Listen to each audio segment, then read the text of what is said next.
सीखा है उतना आपके समक्ष राम कथा में प्रवेश करूंगा और आप सभी को श्रवण कराने की एक छोटी सी कोशिश करूंगा, क्योंकि राम कथा गूढ़ है। और अभी ये मुझे 101 रुपए हमारे ज्येष्ठ भ्राता श्री एलकार सिंह राजपूत जी की तरफ से प्राप्त हुए हैं। एक बार जोरदार तालियों से अभिवादन करेंगे, स्वागत करेंगे। प्रभु से यही प्रार्थना है कि आपके भंडारे सदैव भरे रहें और आप सदैव उन्नति के मार्ग पर प्रशस्त होते रहें, यही उस गोविंद से मेरी कामना है।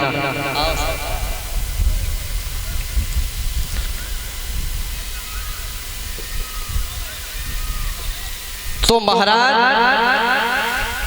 श्री राम कथा, वैसे तो भागवत जी के 9वें स्कंद में राम कथा का वर्णन आया है, लेकिन सूक्ष्म रूप से आया है, तो उसको मैं जितना हो सकेगा विस्तार से कहूंगा। और किसी किसी जगह पर सूक्ष्म रूप में भी, क्योंकि समय का अभाव है, सभी भक्त जानते हैं। और ये 100 रुपए हमारे परम मित्र जी की तरफ से प्राप्त हुए हैं, जोरदार तालियों से अभिवादन करेंगे। ऐसे ही डॉक्टर साहब आप सदैव उन्नति करें, प्रगति करें, यही प्रभु से कामना है मेरी।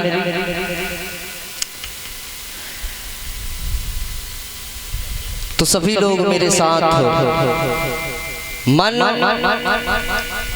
और वचन सभी से प्रभु श्री राम की कथा चंद चौपाइयों के माध्यम से श्रवण करेंगे। हमारे परीक्षित जी का निवेदन था कि केवल संवाद थोड़ा सा विस्तार से कहें, तो कोशिश करूंगा, सुनिएगा।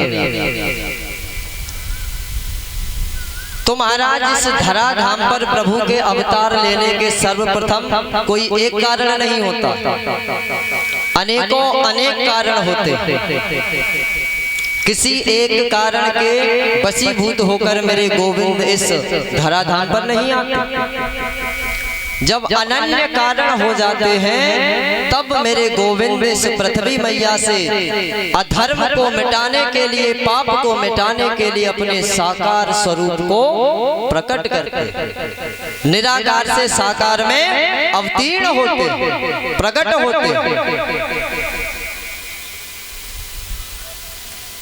तुम्हारा अन्य कारण अनेकों अनेक, एक दो कारण आप सभी को सुनाता।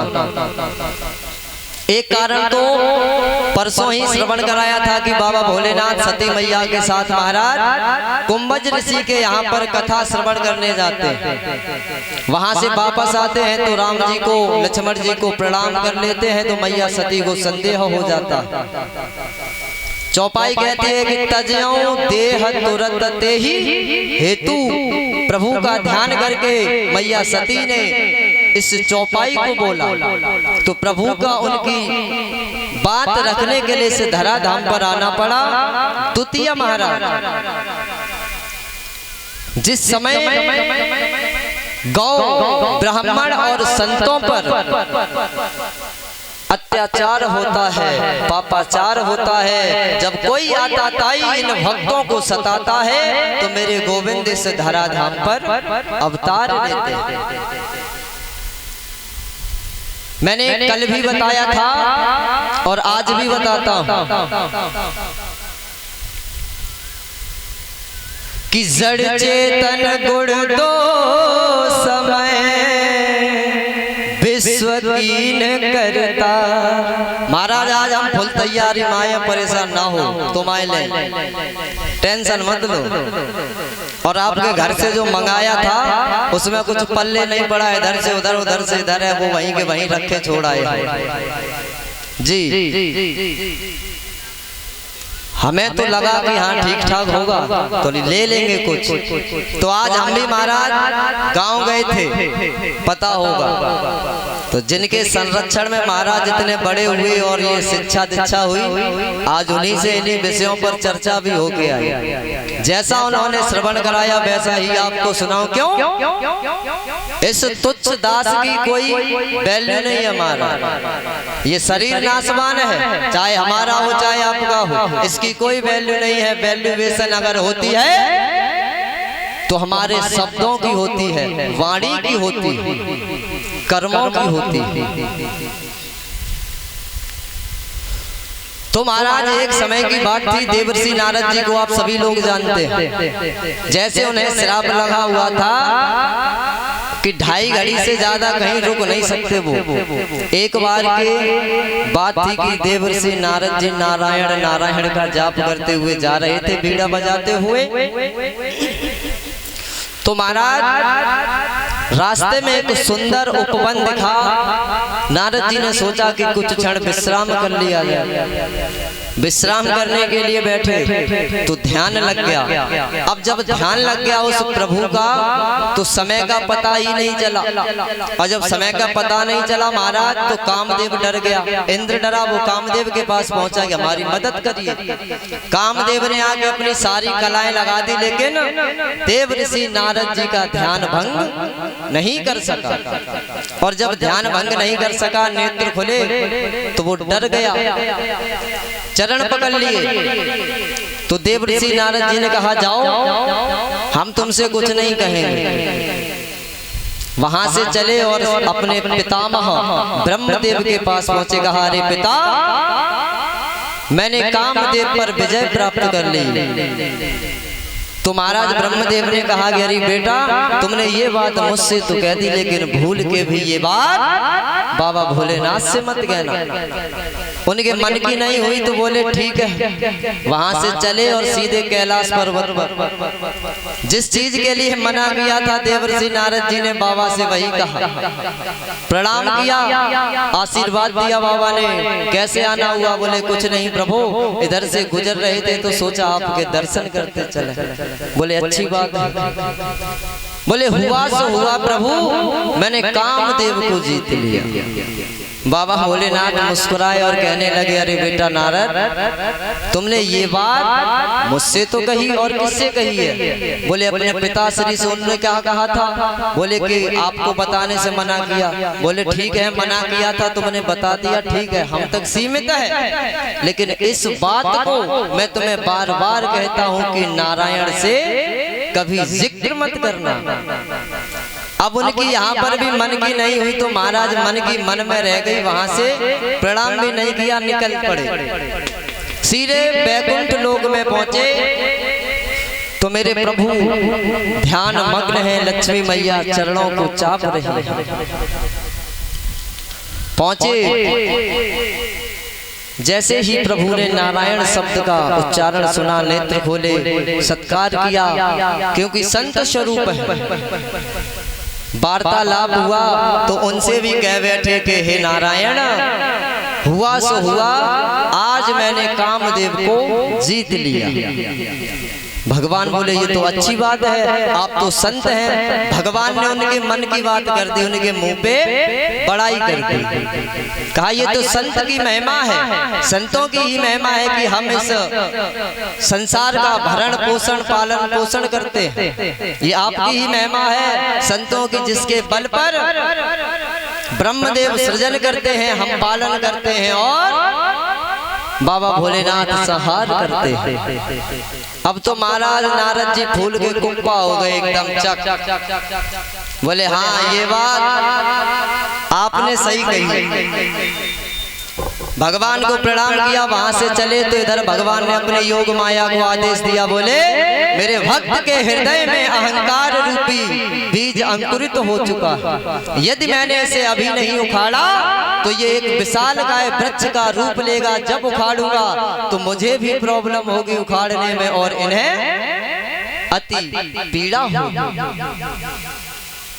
अब तो महाराज योग माया को आदेश दे दिया, कहा हे योग माया जाओ एक सुंदर नगर का निर्माण करो और उसमें एक यानी पूरा नगर बसाओ, एक राजा बनाओ, उसकी पूरी फैमिली और एक सुंदर विश्व मोहनी उसकी कन्या होनी चाहिए। योग माया ने जैसे ही आदेश पाया तो महाराज जिस रास्ते से नारद जी जा रहे थे बीच में उसी नगर का निर्माण कर दिया। जैसे ही देवर्षि नारद ने देखा ये इतना सुंदर नगर, पहुंचे। जैसे ही दरबार में पहुंचे तो राजा ने प्रणाम किया, बिठाया, जलपान कराया और अपनी पुत्री को बुलाया। कहा, हे स्वामी, हे ऋषिवर, मैं अपनी पुत्री का स्वयंवर कर रहा हूँ, विवाह करना चाहता हूँ। आप इसका हाथ देख करके बताएं कि इसकी रेखाएं क्या कहते हैं, इसे कैसा घरवर मिलेगा, पति कैसा होगा। जब ये कहा तो देवर्षि नारद जी ने महाराज हाथ तो नहीं देखा, चेहरे पर दृष्टि थी, टकटकी लग गई महाराज, ध्यान ही नहीं है उसके पिताश्री। वो राजा कहता है कि हमें इसके गुण दोषों का विवेचन बताइए, कैसे क्या कब होगा। नारद जी कुछ नहीं सुन रहे, महाराज टकटकी लगाए उसके चेहरे को देख रहे। जब उस राजा ने टिकटिकाया तो देवर्षि नारद एकदम से चौंके। अब अपनी तरफ से हाथ देखा, अब जो उसमें लिखा था वो तो नहीं बताने लगे, अपनी तरफ से बातें बताने लगे। क्यों? वो कन्या कोई और नहीं, स्वयं लक्ष्मी मैया ही उस कन्या के रूप में वहां पहुंची। कहा कि इसके साथ जो विवाह करेगा वो परम सौभाग्यशाली होगा, इसे घर पर बहुत अच्छा मिलेगा, सब चीज बढ़िया। अब उनके मन में हाथ देखने के बाद लालच आ गया, क्योंकि वो हस्तरेखाएं कहती थी जो इसके साथ विवाह करेगा वो अजर और अमर होगा, वो तीनों लोगों का स्वामी होगा। अब तो देवर्षि नारद अपनी तरफ से झूठी बातें बताते हुए वहां से निकले, सोचने लगे कि अब किसी भी प्रकार से मुझे, इस स्वरूप में तो ये मुझे बरमाला डालेगी नहीं, संत का भेष है, अब क्या किया जाए। जप तप करने का इतना समय नहीं है हमारा, जो तपस्या कर ले, सुंदर स्वरूप पा ले।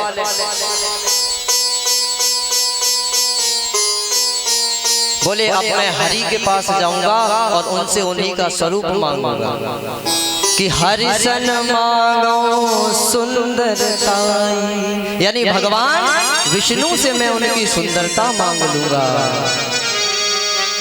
तो भगवान भी परम कौतुकी है महाराज, रास्ते में ही प्रकट हो जाते हैं। कहा, अरे प्रभु, हम आपके ही पास आ रहे थे। बोले क्या बात है? बोले हे हरि, मुझे अपना हरि स्वरूप दे दे। भगवान ने कहा, है मस्तु ऐसा ही होगा। अब तो महाराज जब हरि रूप मांगा तो हरि महाराज बंदर को भी कहते हैं और हरि एक भगवान का नाम भी है। तो उन्होंने दोनों वचनों को निर्णय लेके तो बोला नहीं, हरि का स्वरूप मांगा तो मेरे गोविंद ने आज उन्हें बानर का रूप प्रदान किया, यानी हाथ कंधों तक तो अपना स्वरूप दिया, कंधों से ऊपर बानर का स्वरूप कर दिया। तुरंत वापस आए, उस सभा में पहुंचे और पीछे सिंहासन पे जगह मिली, बैठ गए कि बैठे नारद सिंहासन फूली। यानी अब तो ऐसे बजाएं देखते हैं इधर से उधर, हाँ फिटफॉट एकदम चकाचक गाड़ी है। ये राजकुमारी आज हमारे ही गले में जयमाला डाले। उसी सभा में महाराज बाबा भोलेनाथ के, भगवान शंकर के दो गण भी मौजूद थे नारद जी के बगल में।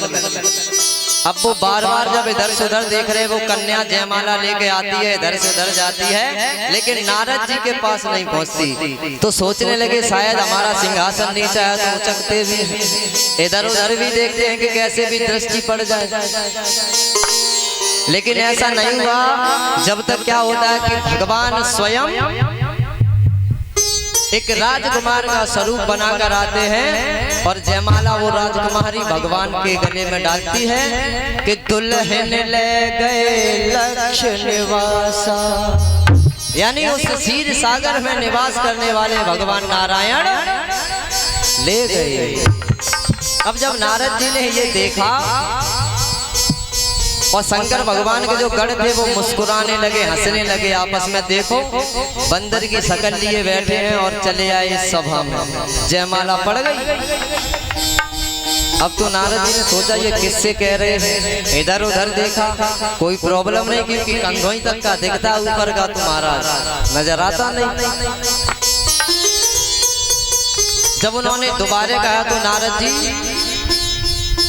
क्रोधित हो उठे, श्राप देने लगे। कहा कि जाओ, तुम दोनों ने मेरा अपमान किया है, तुम दोनों के दोनों दैत्य हो जाओ। उन्होंने क्षमा याचना की तो इन्होंने कहा जाओ, मेरा वरदान तो जो मैंने तुम्हें श्राप दिया है वो मिथ्या तो नहीं होगा, झूठा तो नहीं होगा, लेकिन तुम्हारा उद्धार करने के लिए स्वयं परम पिता परमात्मा को इस धराधाम पर आना पड़ेगा।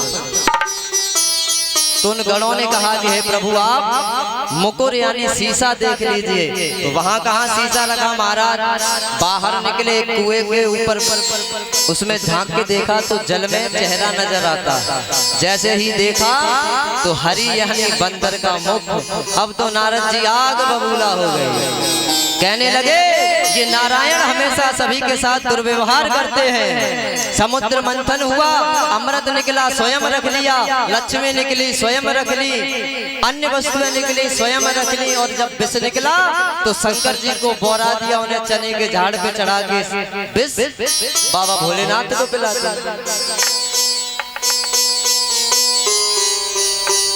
परम स्वतंत्र है, इनके सर पर कोई नहीं है, इनसे कुछ कोई कहने वाला नहीं है, इसलिए इनके जी में जो आता है ये वही करते हैं।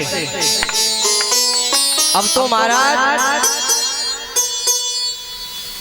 क्रोधित हो उठे, कहने लगे आज मैं जाकर के उस नारायण को या तो श्राप दे दूंगा या स्वयं मर जाऊंगा, कि दे हूं श्राप की मरे हूं जाए, या तो मैं आज नारायण को श्राप दे दूंगा या अपने प्राणों का परित्याग कर दूंगा। भगवान परम कौतुकी पुनः उसी जगह पर प्रकट हुए। नारद जी को क्या दिखाया, स्वयं खड़े हैं, वो राजकुमारी भी खड़ी है और बगल में लक्ष्मी मैया भी खड़ी है। अब तो नारद जी को जो मन में आता है वो क्रोध में उल्टा सीधा बोलते गए, श्राप दे दिया। कहा कि जो स्वरूप तुमने मुझे दिया है, जाओ तुम इस धराधाम पर जब अवतार लोगे तुम्हारी पत्नी का हरण होगा, तो इसी स्वरूप के जो बानर होंगे वही तुम्हारी सहायता करेंगे। भगवान ने कहा है वो वस्तु, कहा जिस पत्नी के वियोग में मैं तड़प रहा हूं, क्योंकि विवाह करना चाहते थे, उसी पत्नी के वियोग में तुम तड़पोगे, और जब विरह से व्याकुल होकर जंगल जंगल ढूंढोगे तो यही बंदर तुम्हारी सहायता करेंगे। भगवान ने सोचा बहुत हो गया, भगवान ने अपने योग माया को आदेश दिया कि खत्म करिए सब। जैसे ही भगवान ने अपनी माया खींची, नारद जी को झटका सा लगा, ना वहां वो राजकुमारी है ना लक्ष्मी जी है, नारद जी और भगवान नारायण खड़े हैं। अब तो चरणों को पकड़ लिया, कहा हे नाथ मैंने बहुत बड़ा अपराध किया, मैंने पता नहीं आपको क्या क्या अपशब्द कहे, आपको श्राप भी दिया। तो भगवान ने कहा आप परेशान ना हो, ये श्राप भी मैंने अपनी ही मर्जी से सिरोधार्य किया, क्यों आने वाले समय में हमें लीलाएं करनी, और उसमें जब तक हम कारण नहीं होगा तो महाराज हमारा अवतार नहीं होगा।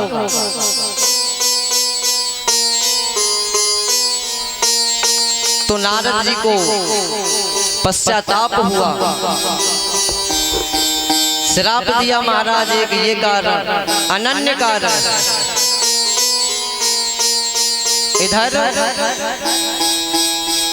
त्रेता युग में महाराज उस अवध यानी अयोध्या के अंदर राजा दशरथ का राज्य चारों तरफ एक छत्र चल रहा था। चक्रवर्ती सम्राट थे, यानी समस्त राजाओं के ऊपर महाराज थे। आयु बीतती गई महाराज, कोई संतान नहीं होती है।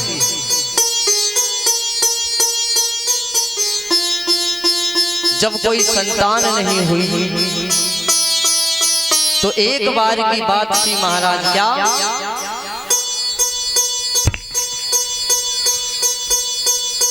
कि एक बार भूपति मन मानी,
दशरथ को एक ही बार याद आई।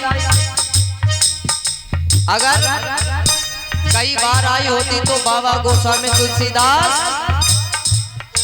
उसको वर्णन करते कि 2 बार आई, 4 बार आई, 10 बार आई, 100 बार आई। एक ही बार क्यों लिखा? पॉइंट भी नोटेड परिचित जी। शाम को वार्तालाप होगा आज उस विषय पे, परेशान ना हो। एक बार भूपति मन माए, एक बार भूपति मन माए, भई गलाने और सुतनाई, ओ भई गलाने और सुतनाई। क्या एक बार शब्द महाराज संस्कृत में एकदा और हिंदी गद्य में एक बार जिस जगह पर आ जाता है तो व्यक्ति को समझना चाहिए कि इस जगह पर एक नई घटना मोड़ लेने वाली। और ऐसा मैं अपने मन से नहीं कहता। अभी प्रत्यक्षम किम प्रमाणम, प्रत्यक्ष के लिए प्रमाण की आवश्यकता नहीं होती महाराज। क्यों? अब सुनना, वहां क्या आया? एक बार को भज ऋषि पाहे, एक बार भज ऋषि पाहे, एक बार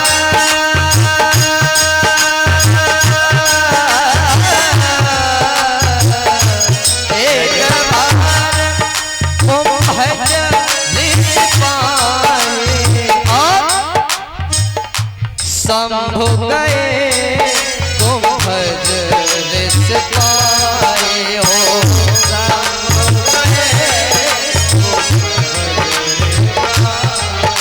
इधर एक बार यहाँ भी आया और जब एक बार यहाँ आया तो कथा सुनने गए और उधर से आए तो परिणाम क्या हुआ महाराज? परिचित जी, क्या हुआ कि मैया सती को अपना देह त्यागनी पड़ी। एक नई घटना, इसीलिए कहा था प्रत्यक्षम किम प्रमाणम, प्रत्यक्ष को कभी प्रमाण की आवश्यकता नहीं होती। अब यहाँ पर क्या एक ही बार याद आई? नहीं, आया कई बार। लेकिन यहाँ क्या हुआ? एक समय की बात थी, राजा दशरथ अपनी सभा में जाने के लिए तैयार हो रहे थे, तो मुकुट लगाने के लिए जैसे ही शीशे के समक्ष गए, मुकुट रखा तो क्या नजर आया, कानों के समीप बाल श्वेत हो गए कि भय श्रवण सिद्ध शिव गवेदा।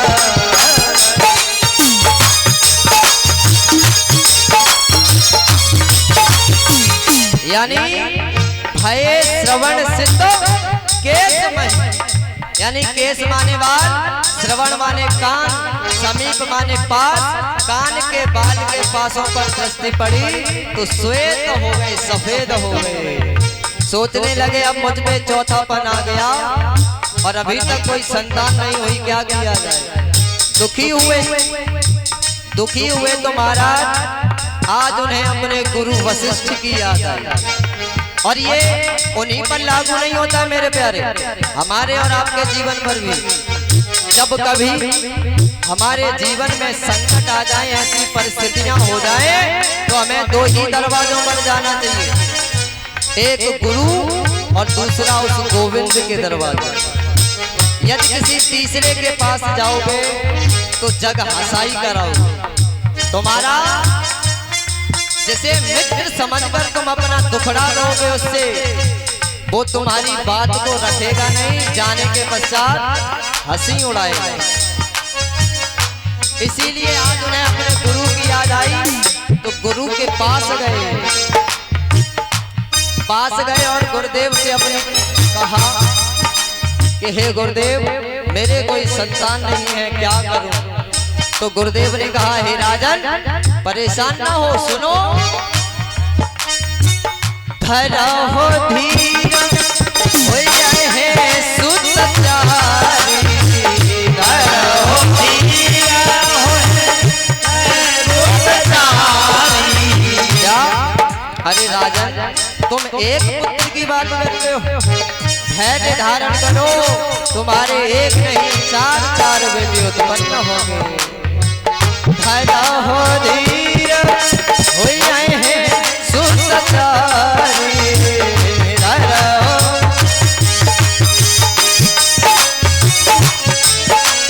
और वो भी कैसे होंगे कि त्रिभुवन विदित सकल भयहारी, त्रिभुवन विदित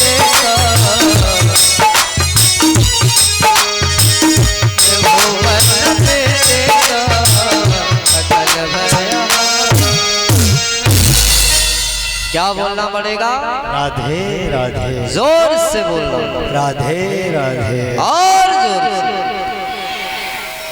ये बात आज लगा कि महाराज हम गांगूपुरा में कथा नहीं कर रहे, ऐसा लगा कि आज हम जहां वृंदावन में निवास करते हैं उस जगह पर कथा कर रहे हैं।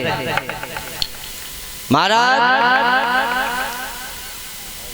व्यक्ति कहता है कि झूठ बोलते, यदि आप वृंदावन की महिमा को जानते होते मेरे प्यारे, तो जो शब्द तुमने अपने मुख से निकाला था उसे कभी निकालने की चेष्टा भी ना करते। वृंदावन वास करने वाले को ही वृंदावनवासी नहीं कहा जाता। यदि आप एक बार कुछ घंटों के लिए भी यदि वृंदावन में रहे हैं तो आप अपने आप को एक ब्रजवासी की उपाधि दे सकते हैं। और इस चीज को मैं नहीं कहता, हमारे यही शास्त्र वेद पुराण उपनिषद निषद श्रुतियां यही बतलाती।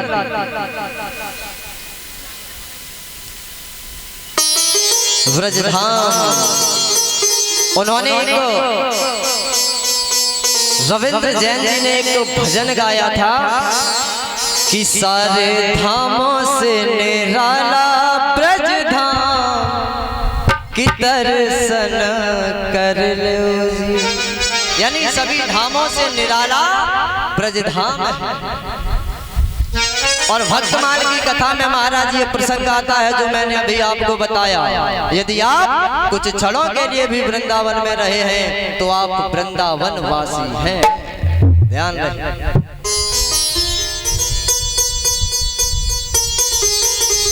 आज गुरुदेव से कहा तो गुरुदेव